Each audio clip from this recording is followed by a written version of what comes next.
Welcome to Davy's Take. Today we are talking about Poor Things, the latest film from acclaimed director Yorgos Lanthimos. The incredible tale about the fantastical evolution of Bella Baxter, a young girl brought back to life by the brilliant and unorthodox scientist Dr. Goodwin Baxter. I was excited for this film because I do love some of Yorgos Lanthimos' films, specifically The Lobster. I feel like that movie is really weird, it's really creative, and I think it's really great. So I saw the trailer for Poor Things and I was like, wow, that is visually stunning. And I saw the cast, the director, and everything, and I thought this is going to be great. And I'm happy to say I was actually blown away by this film. This is one of my favorite films of the year. I think it's damn near perfect. Yes, I'll just get right into it because I really did love this film. I was not expecting to love this film as much as I did because I do love Yorgos as a director. I really think he's great, but some of his other films have sometimes not been for me. And I know maybe it's because I didn't really get the film and sometimes they're a little bit too slow for me. So I really didn't have super high expectations for this film, but still pretty damn high because he does make some really good films. But like I said, I was blown away by this film. I think this is my favorite film by him by far. I think there are so many great things about Poor Things. First, I gotta say this film is visually stunning. This is probably the best looking film of the year. There are some incredible set pieces, incredible shots, incredible colors. Everything looks so creative and thought out. Every frame in this film just looks magnificent. And the next thing I have to talk about are the performances because they are absolutely fantastic. They make this film, they are great. They are some of the best of the year. But not just some of the best performances of the year. These are some of the best performances we've ever seen from some of these actors and actresses. First, I gotta talk about Emma Stone because she is amazing here. This is my favorite performance she has ever given. She is fantastic. There's a lot of things she has to do in her performance, specifically with her character and her character development, and where you see where she's at the beginning of the film, by the end, the development is absolutely flawless. It is just incredible to see such a performance from such a great actress. And you've probably heard that there are a lot of physical things that Emma Stone had to do on screen that I give her all the respect and props in the world because she absolutely went all in on this role.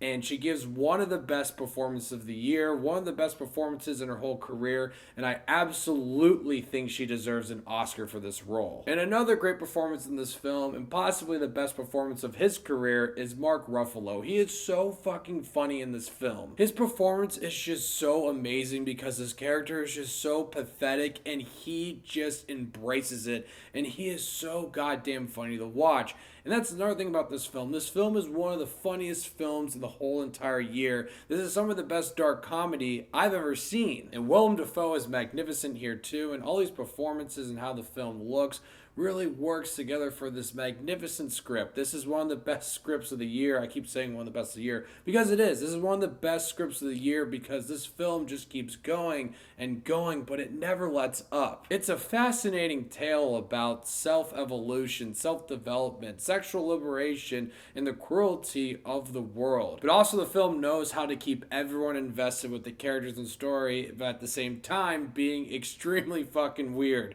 This is one of the strangest films I've ever seen, but everything about it works. And that's my warning that this film will not be for everyone.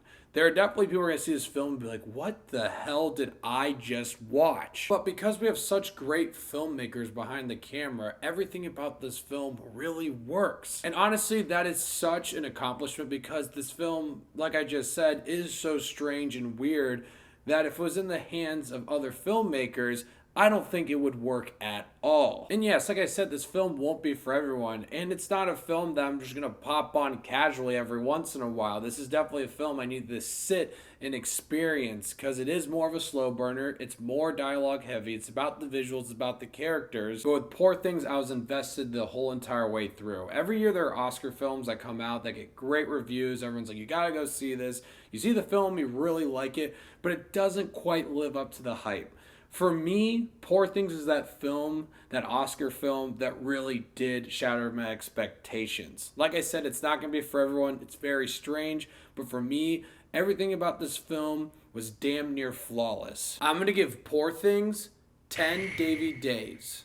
It's over! It's over!